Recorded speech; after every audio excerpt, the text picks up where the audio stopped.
Hello दोस्तों। तो कैसे हैं आप लोग? उम्मीद करता हूँ अच्छे होंगे। मैं भी बहुत अच्छा हूँ। तो हम लोग त्रिकोणमिति पढ़ रहे हैं, कक्षा 11 का गणित पढ़ रहे हैं, जिसमें चैप्टर नंबर 3 है त्रिकोणमितीय फलन।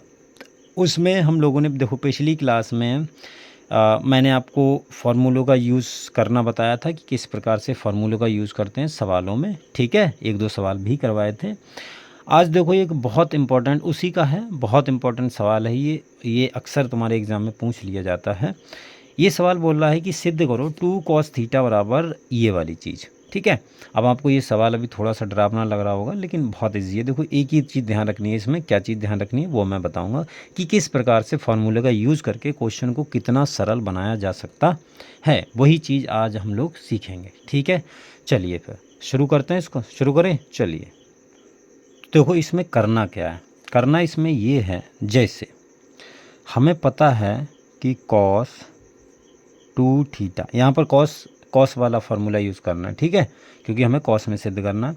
तो कॉस 2 थीटा बराबर होता है 2 cos² थीटा-1। एक अभी मैंने डायरेक्ट भी बताया था, आप वो यहीं से निकलता है। 1 को इधर लाओ तो 1 प्लस का हो जाएगा, और ये प्लस कॉस थीटा है ही, कॉस 2 थीटा। तो कितना हो गया 2 cos² थीटा। देखो यहाँ पर एक चीज़ ऑब्ज़र्व करना, वो मैं बता रहा हूँ। देखो ऑब्ज़र्व करने वाली चीज़ ये है कि अगर यहाँ पर एंगल 2 है तो यहाँ पर एंगल कितना है, उसका आधा लिखा हुआ है। भाई 2 को अगर तुम 2 से भाग दे दोगे तो कितना, थीटा ही तो बचेगा। ठीक है, और थीटा बचेगा।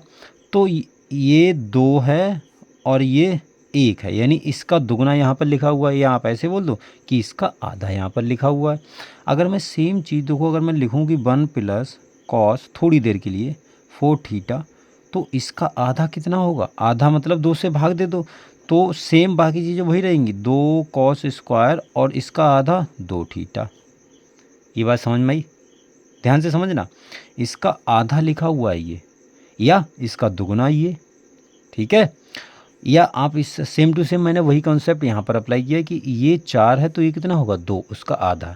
यहाँ पर ऐसा बोल सकते हो कि ये 2 है 2 थीटा, तो इसका दुगना कितना होगा 4 थीटा, वो यहाँ पर लिखा हुआ है। सेम देखो अगर मैं इसको 6 थीटा कर दूँ तो कितना होगा, इसका आधा 2 cos²3 थीटा, इसका आधा 3 थीटा होगा। यस और नो, बताओ समझ में आई बात? अगर मैं यहाँ पर इसको मैं लिख दूँ, इसको लिख दूँ मैं 8 थीटा। ठीक है, 8 थीटा, तो ये कितना हो जाएगा 2 cos²4 थीटा। यस और नो, बताओ इसका आधा ये चीज़ आ गई। ठीक है, अब ये मत बोल लेना कि हम 7 थीटा और 5 थीटा क्यों नहीं ले रहे हैं, अभी उनकी हमें ज़रूरत नहीं है, ज़रूरत पड़ेगी तो उनको भी लेंगे। अभी हमें इस सिर्फ समवाले की ज़रूरत है, क्योंकि इस सवाल में समवाला यूज़ होना है। तो 1 प्लस कॉस 8 थीटा को मैं 2 cos² 4 थीटा लिख सकता हूँ। ठीक है, ऐसे ही करके इसको लिख सकते हैं।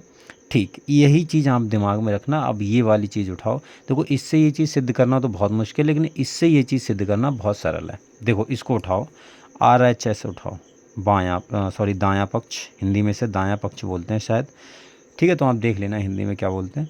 तो ये लिखा हुआ है 2 अंडर रूट में प्लस अंडर रूट में 2 प्लस अंडर रूट में 2 प्लस 2 cos 8 थीटा। ठीक है, देखो यहाँ पर आप फॉर्मूला अप्लाई करो। जैसे ये लिखा हुआ है, मैं थोड़ा बड़ा करके लिख दे रहा हूँ। ठीक है, 2 प्लस यहाँ से आप 2 कॉमन ले सकते हो, ले लो कॉमन 2। ये लिखा है 1 प्लस cos 8 थीटा बचेगा।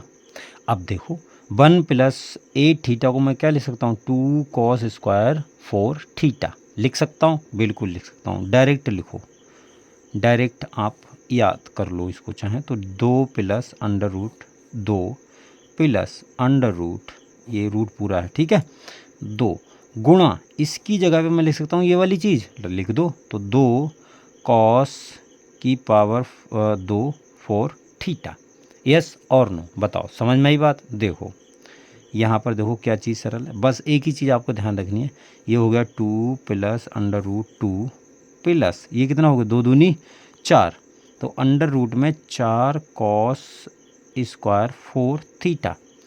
इसको मैं देखो अब इसको मैं और एक कॉन्सेप्ट अप्लाई कर रहा हूँ, 2 प्लस 2 प्लस, इसको मैं लिख सकता हूँ अंडर रूट में है 2 कॉस 4 थीटा का होल स्क्वायर, लिख सकता हूँ कि नहीं भाई? पूरे का बिल्कुल लिख सकता हूँ।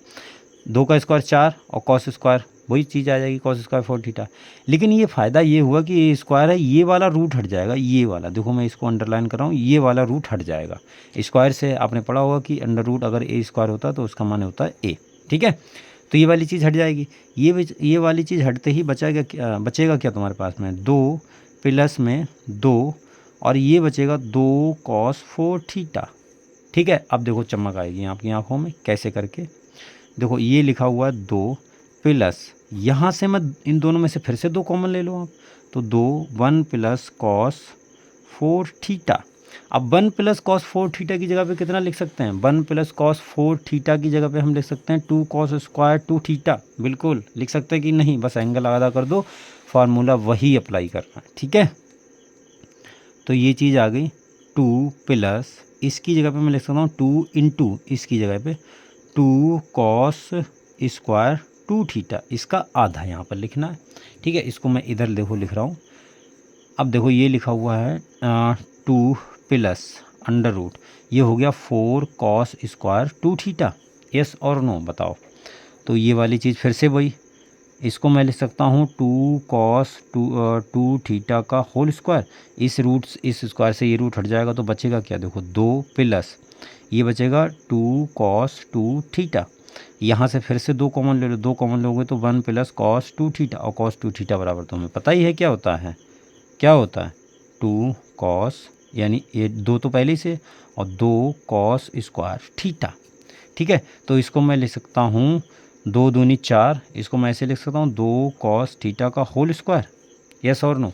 स्क्वायर से ये चीज़ हट जाएगी तो बचेगा क्या? सिर्फ और सिर्फ cos 2 theta, sorry cos theta, 2 cos theta, ये हमारा सिद्ध होके आ गया, ठीक है? बहुत इंपॉर्टेंट सवाल है, बहुत महत्वपूर्ण सवाल है। आई होप आपको समझ में आ गया होगा। बहुत सिंपल, मतलब सिंपल भी है और अच्छा भी सवाल है, ठीक है? देखो अगला एक क्वेश्चन और करते हैं, वो भी बहुत इंपॉर्टेंट है, ठीक है? आप ध्यान से उसको समझना। ये है tan π/8 का मान हमको ज्ञात करना है। तो tan π/8 का मान कैसे करके ज्ञात करना है, ये आपको ध्यान से समझना है। देखो इसमें ये देखो इंपॉर्टेंट सवाल है, मैं बता दे रहा हूँ। इस टाइप के जब भी आपको सवाल आए साइन में या कॉस में, तो आपको हमेशा फार्मूला बनाना है। कैसे करके बनाएंगे? जो भी ये एंगल दिया है ना, सबसे पहले उसे मान लो, माना x बराबर π/8। अगर मैं दोनों तरफ 2 से गुणा कर दूं तो कोई दिक्कत तो नहीं है किसी को? बताओ। गुणा करने पर दोनों तरफ आप 2 से गुणा कर दो तो क्या हो जाएगा? 2x और 2 इंटू π/8। कोई परेशानी तो नहीं है? कोई परेशानी नहीं होनी चाहिए। ये हो गया तुम्हारा 4। परेशानी नहीं, बल्कि यहाँ पर हमें मज़ा आ गया क्योंकि हमारा फार्मूला बन जाएगा। तो देखो ये आया है आपके पास में, ये आया है 2x बराबर π/4। अब दोनों तरफ tan ले लो। दोनों तरफ tan लेने पर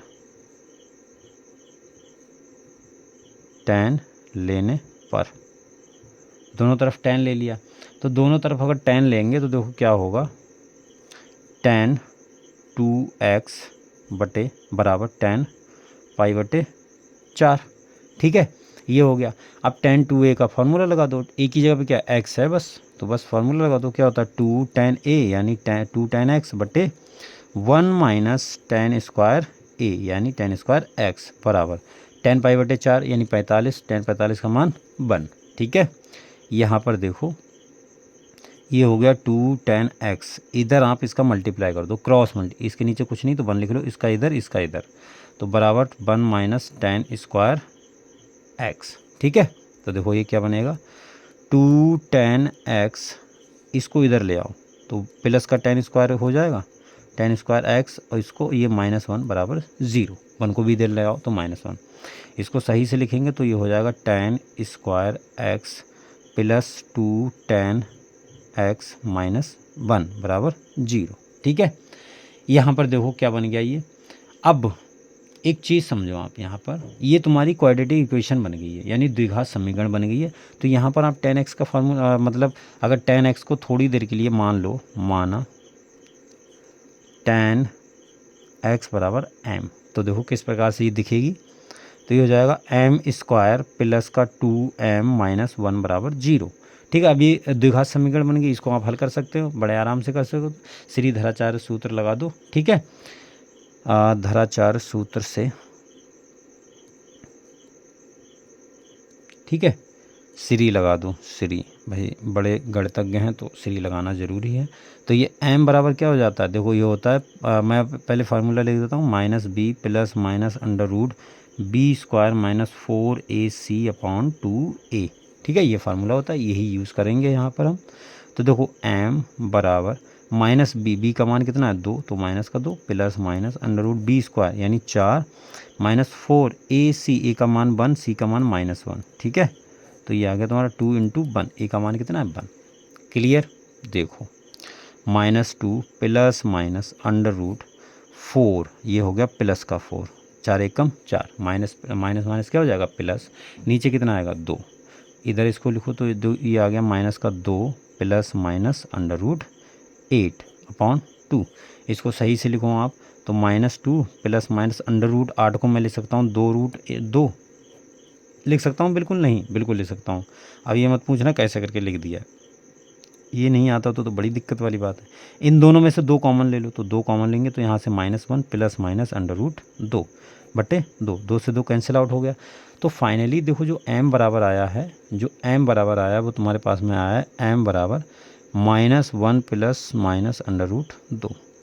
अब m का मान क्या है, m बराबर हमने माना था tan x बराबर -1 प्लस माइनस अंडर रूट 2, और x बराबर भी हमने माना हुआ है क्या, π/8। देखो शुरू में ही मान लिया था, x बराबर क्या माना है, देखो π/8। ठीक है, तो बस ये आपको यहाँ पर रखना है, मान रख दो। तो ये सिंपल हो आया है tan π/8 बराबर, देखो ये आया है -1 प्लस अंडर रूट 2 और -1 माइनस अंडर रूट 2, ये मान आए हैं। ठीक है, 2 मान है तो अलग अलग मैंने लिख दिए, एक बार प्लस चिन्ह लेंगे तो ये चीज़ आ जाएगी, माइनस चिन्ह लेंगे ये। अब इन दोनों में से कौन से मान लेने हैं भाई, ये भी तो पता होना चाहिए कौन से मान लेने हैं कौन से नहीं लेने।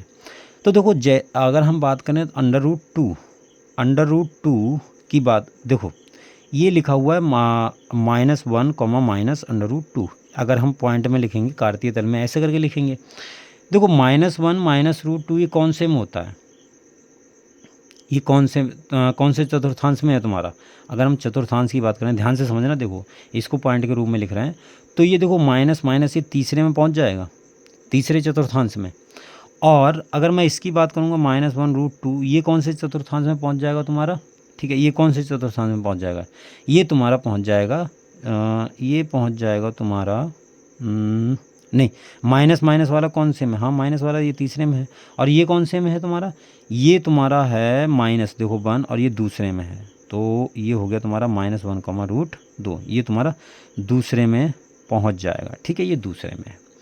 तो देखो अब लेकिन जो कोण है π/8, ये कौन से चतुर्थांश में स्थित है, ये कौन से चतुर्थांश में स्थित है, ये तुम्हारा प्रथम में है। π/8 किस में, प्रथम में है भाई। π/8 का मान निकालोगे तो 180/8, तो कितना आ गया, ये तुम्हारा आ गया है 2 नियम 18, 2 चौक 8 और 2 45/2, तो ये आ गया 22/5। तो 22.5 भाई सीधी सी बात है, 90 से कम है तो प्रथम में होगा। ठीक है, प्रथम में होगा। अब अगर मैं यहाँ पर, ये तो हमने पॉइंट प्रदर्शित कर दिए हैं, पॉइंट हमने कार्तीय तल में प्रदर्शित कर दिए हैं, लेकिन यहाँ पर अगर हम बात करें कि हमारा कोण तो धनात्मक है। अब देखो अगर ये पॉइंट लूँगा तो -1 और -√2 का वैल्यू होता है 1.414, ये वैल्यू होता है। तो यहाँ पर -1 माइनस 1.414, तो इसमें देखो अगर मैं माइनस की हो जाएगा 2.414, तो ये चीज़ कैसी आ रही है, माइनस, और ये चीज़, ये तुम्हारा मान है -1 प्लस 1.414, तो ये इसमें से घट जाएगा तो 0.414, ये तुम्हारा कैसा आ रहा है, प्लस में। समझ में ही बात क्लियर हुई। अब tan π/8 कैसा है, धनात्मक, तो क्या उसकी वैल्यू ऋणात्मक आ सकती है, नहीं आ सकती है, तो इसीलिए हमें ये वाली वैल्यू लेनी पड़ेगी। देखो ये चीज़ डायरेक्ट बहुत जगह लिखी हुई है कि ऋणात्मक को छोड़ देने पर, अब क्यों छोड़ते हैं उसको ध्यान से समझना है बस। इसीलिए हमने छोड़ा है, क्योंकि हमें पता है कि tan π/8 कौन से में है, प्रथम में है। प्रथम में मतलब ये प्रथम चतुर्थांश में है π/8, इसीलिए tan π/8 कैसा होगा, धनात्मक होगा। धनात्मक के लिए अगर मतलब कोई भी चीज़ धनात्मक है तो उसके बराबर धनात्मक वैल्यू ही आएगी। ये तुम्हारी ऋणात्मक है, ये धनात्मक है, तो इसीलिए हम इसको लेंगे नहीं, इसको हम लेंगे। तो tan π/8 का मान हो जाएगा तुम्हारे पास में √2 - 1। ठीक है, तो ये तुम्हारा आंसर आ गया। तो देखो जितने भी इंपॉर्टेंट सवाल थे वो हमने कर लिए हैं। अब अगली क्लास में हम एक्सरसाइज के क्वेश्चन करेंगे डायरेक्ट। ठीक है, 3H एक्सरसाइज है हमारी। अगर आपके पास बुक है तो आप उसके क्वेश्चन सॉल्व कीजिए, नहीं है तो कोई बात नहीं, हम करवाएंगे यहाँ पर, आप आराम से यहाँ पर कीजिएगा। राइट, चलिए फिर आज के लिए इतना ही रखते हैं, मिलते हैं अगली वीडियो में, तब तक के लिए बाय।